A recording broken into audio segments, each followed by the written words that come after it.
Good evening. When the county executive asked me to speak for 30 minutes, I was sort of shocked that I don't speak that long. But I was advised not to give a lecture about where we are now since 1963. A friend of mine asked me to just tell stories, give the narrative. And that's how I learned about the civil rights movement, through my grandmother, my grandfather, going over to their house on a Saturday afternoon and just sitting there. And as a young kid, you wanted to watch cartoons, you wanted to go out and play. But now I still appreciate their legacy of the stories. And so that's what I'm here to tell you since 1963. Just in terms of my background, I was born and raised in Baltimore, Maryland. My father was a physician, trained at Meharry Medical College, then went to Greater Baltimore Medical Center, did a specialty at Johns Hopkins. He was a gastroenterologist. My mother worked for years for the Department of Social Service at Baltimore County Department of Social Service. As you just heard, my grandfather, Clarence Mitchell Jr., was known as the 101st Senator. He was the director. He never liked to be called a lobbyist. He was known as the director of the Washington Bureau of the NAACP. And so when he worked in Washington from 1957 through his retirement up in 1978, every piece of major civil rights legislation, you will see his writing, his language, his amendments on those pieces of legislation.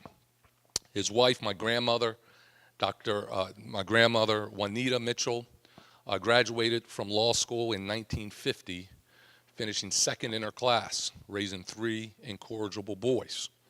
So when young women come to me and say, well, it's hard to go to law school, I don't know if I can do it, I say, do you have children? Are you going at night? Do you have to cook for your husband and family? Do you have to do other things for your family? And I tell them the story of my grandmother. She finished number 2 in her class, becoming the first female, African-American female to practice law in the state of Maryland. Back then, you couldn't take the bar exam if you were African-American, or the bar review classes. So what she would do, she would actually have her classmates. And she would find a group of classmates that she became friends with, white classmates, and she would agree to fix them dinner at night. They would go to the bar review classes. They would come back to her house. She would fix dinner, and they would go over all the notes that they took. So she got the benefit of the notes and passed the bar exam on the first try. My grandfather finished law school a little later at the University of Maryland, and a lot of people don't realize this. He took the bar exam 5 times. And I always tell people who aren't successful on the bar exam, how many people you know have a courthouse named after them where they're not successful on the bar exam the first or second time. So that's always an interesting tidbit. My Uncle Perrin became the first black United States congressman in 1971, winning by 37 votes in a congressional district. The benefits of post-Baker v. Carr in terms of reapportionment, the Supreme Court case, in terms of redistricting. My Uncle Clarence was my father's older brother, became a member of the legislature, getting elected at the age of 22 years old in 1962. My Uncle Michael was a city councilman and a member of the Maryland Senate. Those who listen to WBAL radio in the mornings, mornings 9 to 12. My cousin C4, Clarence Mitchell IV, is my much older cousin, I would like to say. Sometimes I can't listen to him, but he is still invited to our Christmas dinners and our Thanksgiving dinners. So what happened in 1963? So today I had lunch with a coworker of mine, Allie, and we were having lunch, and we have lunch all the time, either coffee or lunch, and we have lunch or coffee on Main Street. And I was thinking about this talk of what I was going to say. about this, and I was sitting there, and Allie and I were talking, and I started to think back to that year, 1963. Believe it or not, if you don't know your history, in Annapolis, it would not be allowed for me to have lunch or coffee on Main Street. They did not allow blacks, they didn't serve blacks then. So in 1963, you had legislators, for instance, my Uncle Clarence, who was a young legislator, a member of the House of Delegates, that would go and have lunch at these establishments, but they wouldn't serve them. Other legislators wouldn't be served. And here are folks who are making laws for not just for a black community, but the entire state.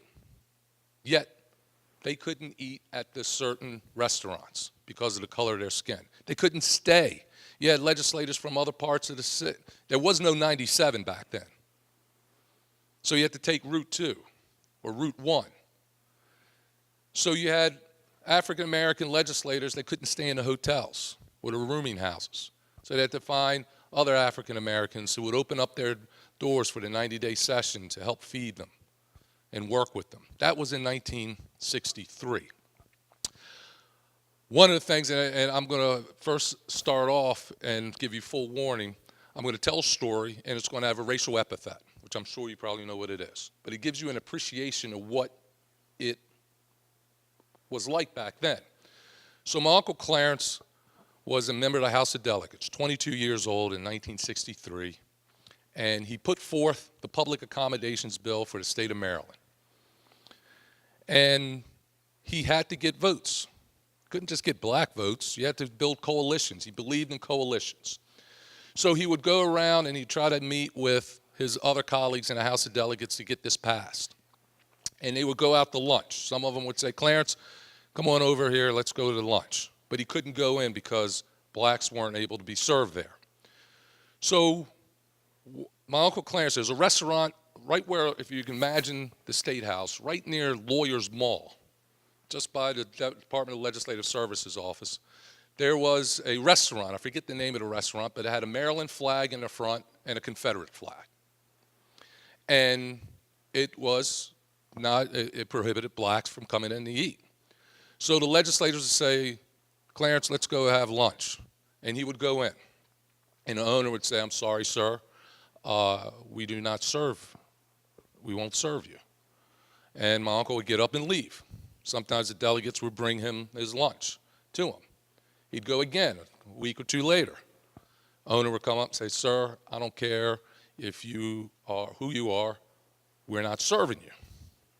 Finally, on the third time, and this shows the bravado of my uncle, he went in with white legislators, sat down, and the owner came up to him and said, I don't care who you are, I don't care if you're a senator, I don't care if you're a delegate, we do not serve niggers in this establishment.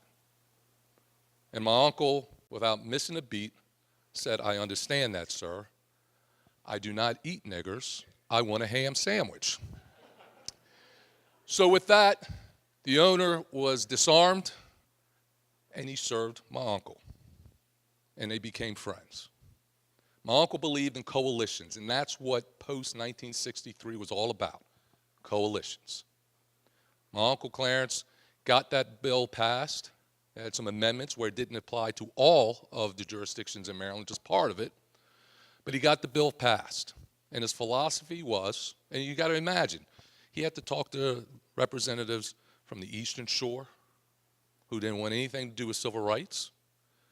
He had to talk to folks from Western Maryland to build this coalition to get that passed, to get it on referendum.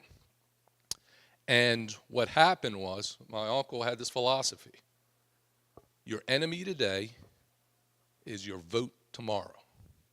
So that was his philosophy working in the legislature.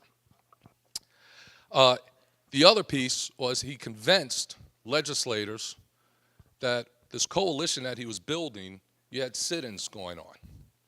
So you had not just black students coming to Annapolis to sit in the restaurants on Main Street, but you had white students from Johns Hopkins, Swarthmore College, Yale, young white students in their 20s, in their teens.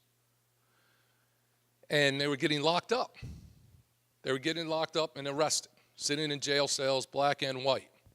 And they were singing civil rights songs. In fact, in Princess Anne County in 1963, white students got locked up just before Christmas time. The cameras came out and the photographs and the radio came out, and you could hear these white students and some black students singing Christmas carols in their jail cell, and it started to raise the consciousness of the folks back home. In fact, it raised the consciousness of the city attorney of Akron, Ohio, who called then Governor Talls and said, "What kind of state are you running? My son is locked up in one of your county jails for a sit-in. What are you doing?" And that started sort of the movement of civil rights in Maryland in terms of young people. So when I have coffee and I have lunch with my friend Allie in our office or anybody else in our office, I think of these young people. What was it like back then? What would people think back then? And now you don't bat an eye. In 1963, a young man named Robert Bell went to a sit-in movement out in Baltimore at Hooper's Restaurant. He went to this restaurant along with some other students from Morgan and some students from Dunbar High School. And they were arrested. And what they did was post-law, what owners of restaurants used to do is that they would not throw you out because you were African American. They'd say, "Well, we stand on the grounds you were trespassing. I asked you to leave. You refused to leave my property. Trespass." So Robert Bell, and how they did it was how he became Bell versus Maryland, the Supreme Court case was, he was alphabetical order. That's how they listed it. So Robert Bell, Bell versus Maryland, went to the Supreme Court. And it was my grandmother, Juanita Mitchell, who represented him and his students before the Supreme Court. And because of Bell versus Maryland, you could not get around the Civil Rights Public Accommodations Act by claiming trespassing. And so now, because of Robert Bell, public accommodations are open to everyone. Robert Bell went on from Morgan to Harvard Law School. He integrated Piper Mulberry, which is now DLA Piper, one of the world's largest law firms, and he served as the chief judge of the Court of Appeals for Maryland. And it shows you the connections of members of my family to those of the civil rights movement. In 1967, a young doctor was trying to work in Baltimore, and he finished medical school. And part of the Civil Rights Act said that you couldn't discriminate based on race, color, or creed. However, how some hospitals got around it or some other institutions got around it was, well, you know what, we can still do it. We can do it based on X, Y, and Z. My grandfather put an amendment into a law, or convinced some U.S. senators to convince them to put in a law, where if you were receiving federal funds, you cannot discriminate. Greater Baltimore Medical Center in 1967 didn't have any African American members on their staff. They had them working in the cafeteria, cleaning the hallways, things like that, nurses.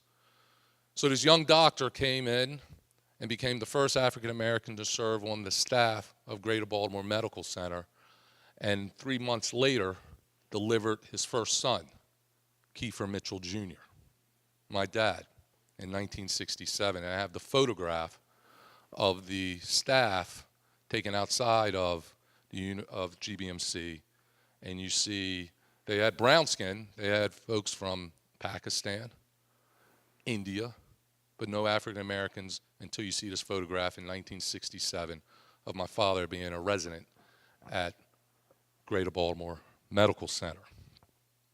The other piece, fast forward to 2015 and what happened in Baltimore. I was born in Baltimore, raised in Baltimore, and we had the riots that took place when Freddie Gray was killed And I'm on the staff for Governor Hogan.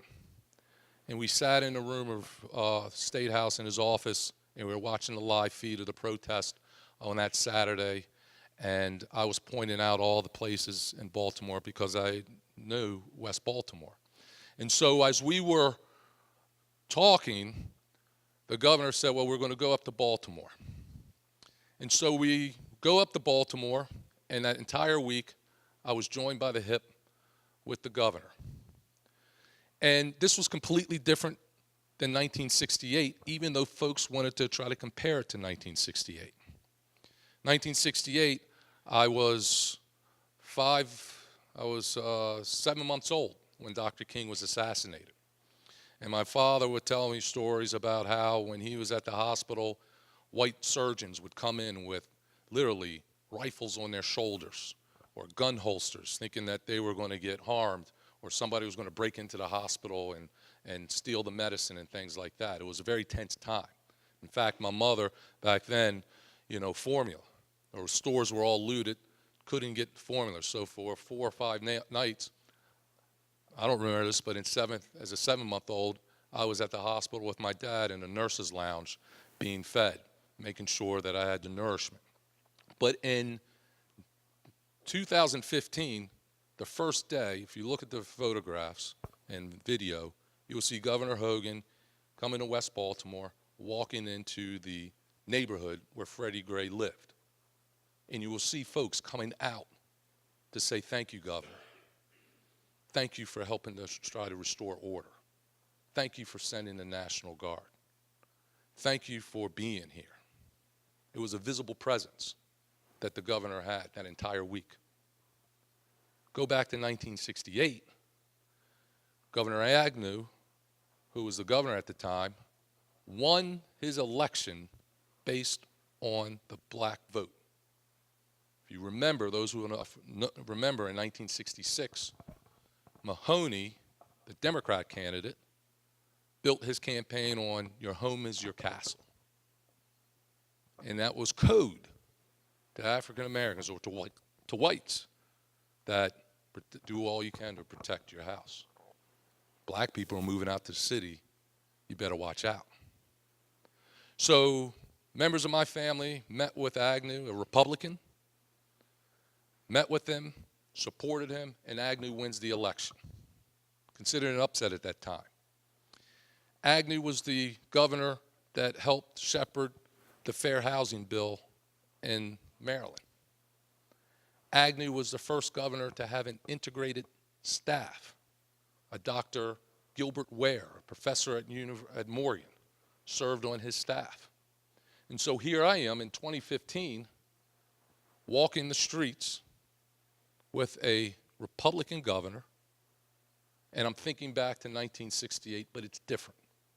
In 1968, a gentleman, Mr. Bressler, who was a developer in Montgomery County, started to have influence on Governor Agnew, saying, well, you got a riot on your hands. You quell this riot, you will be national.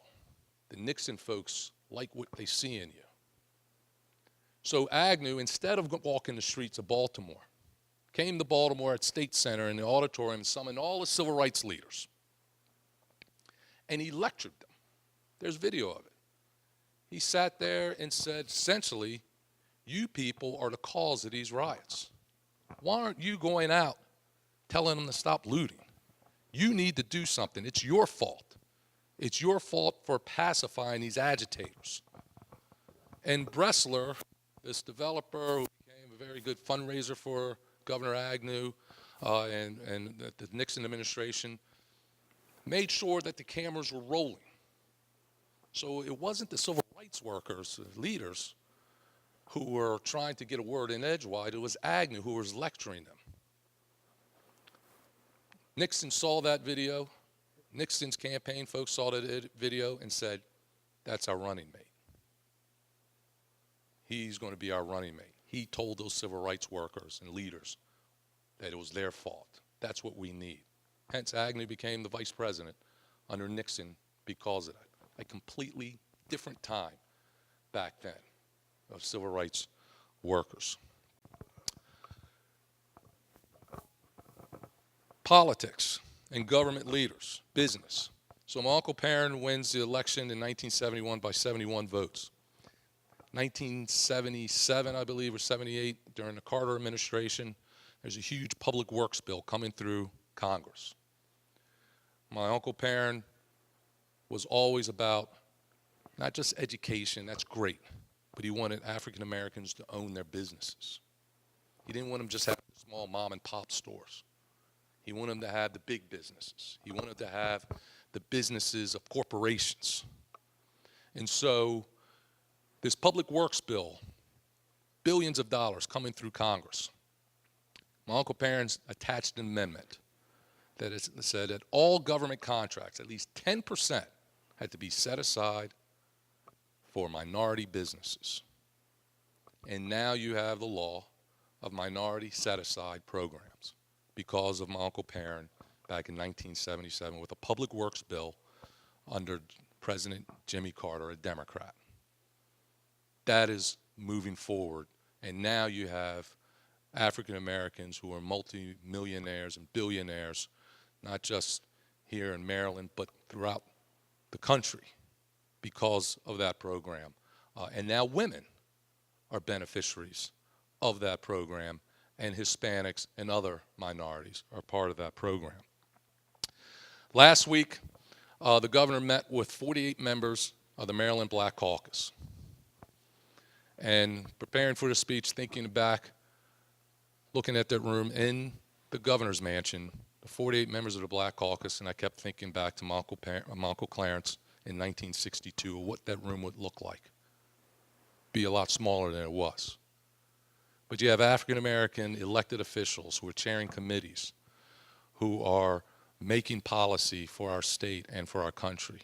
My Uncle Perrin was one of the original members of the Congressional Black Caucus. I think back then there was 12 of them. And they made news when they decided they were going to boycott Richard Nixon's State of the Union address because he wouldn't meet with them. And it went all the way up to the day of the State of the Union when Nixon finally relented, when his advisor said, President Nixon, you need to meet with these 12 members of the Congressional Black Caucus because the television shot would look pretty bad of a lot of empty seats in the well of the Congress. And so Nixon met that afternoon, and they all went to the State of the Union address. I think of the election, no matter what your politics are, but I think of the election of Barack Obama in 2008. And again, whatever your politics are, that's fine. But I remember it was November 4th. It was my dad's birthday. We were sitting in the living room of their house, and my mother and father were sitting on the couch, and we were watching the returns go. And I grew up in politics. They knew all about politics. But just watching their faces when, at that time, the state of Virginia was the state that put Barack Obama over the top. And I looked at my dad's face, and tears. He was a guy who was 6'3", big guy. Tears just streaming down his face, his mouth open. This is a man that integrated the schools in Baltimore at Gwynns Falls that had women and men, adults, when he walked down Edmondson Avenue, down off of Carey Street to go to school, would throw rocks and bricks at him because they didn't want a black kid going to school with their kids. He was the only black in that school. Fighting to get into GBMC to be on the medical staff. And here it is, a black man becoming the president of the United States. And my father just stunned with pride and joy. My mother, her hands over her face, because she grew up in the capital of the Confederacy, Richmond, Virginia, in her home state. The state where she grew up, in Richmond, Virginia, where the KKK had burnt a cross on her lawn because her parents dared to go vote and fight against a poll tax or a literacy test. They were educators. and she's seeing a black man win the presidency of the United States. That's something that I'll never, ever forget. And so when I look at that speech of I Have a Dream, if you wanted to edit Dr. King's speech, you could add that to it as part of the dream. Finally, I'm not here to say that everything is great. There's a lot of work that needs to be done. Just drive up to Baltimore and go to parts of East Baltimore or West Baltimore. If you remember, Dr. King was assassinated on April 4th, 1968. He was there to fight for sanitation workers, poor people, to make sure they got their rights. So here in Maryland, if you go in parts of Annapolis or Anne Arundel County, you will see that work needs to be done. And the only way it's going to be done is through coalitions, not separatism. It's coalitions. That's how we got to where we are, through coalitions. That's how the civil rights movement was all about. You had white folks sitting in jail cells, not from Maryland, but from New England, Ohio, Missouri. It was coalition building. That's how we're going to continue to live for Martin Luther King's dream. We haven't gotten there yet. Lots of work needs to be done. Education. It's not just a matter of a kid learning to read or write or arithmetic. I speak of my friend Allie, who's a deputy legislative officer, who's put together a access initiative. This is to teach women, poor kids, to code. Not just learn a computer, not just to type and learn something, but to write a code so that they too can aspire to own a Microsoft, to own an IBM. That's something that's going on right now that's part of Dr. King's legacy of continuing to fight not just for black and white, but for all people to get ahead. And so I leave you with this. There will be those, and I saw, everyone looks at what's happening in the news. No matter what your politics are, in Washington, D.C., but there's great hope here. I look at it with children in school. I look at what we're doing in terms of education and coding and getting schools to start teaching kids that no, you don't have to get a high school diploma. You can also get a college degree while you're in high school through certain schools, apprenticeship programs. We're moving forward. But there will be those who will try to turn the clock back. There will be those who will say, oh, well, you can't do that. No, it's not right now. I leave you with the words of a former slave, Charles Tenley, who wrote the Negro spiritual, Why Wait? And in that line, one of the favorite passages of that Negro spiritual that we used to sing in church, Charles Tenley said, harder yet may be the fight, right may often yield to might, wickedness for a while may reign, Satan's cause may seem to gain. But there is a God that rules above, with hand of power, heart of love. If I'm right, he'll fight my battle. I shall have peace someday. Thank you very much, County Executive Shu. God bless you.